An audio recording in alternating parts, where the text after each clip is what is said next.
Hello everyone, welcome to Tech Team. Today in this video, I'm gonna show you how to remove Zoom logo from live stream in your laptop. Before starting the video, please subscribe to Tech Team. So let's go.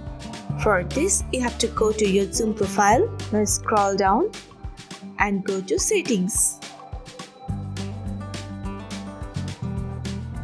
Select Meeting and click on Schedule Meeting. Now scroll down.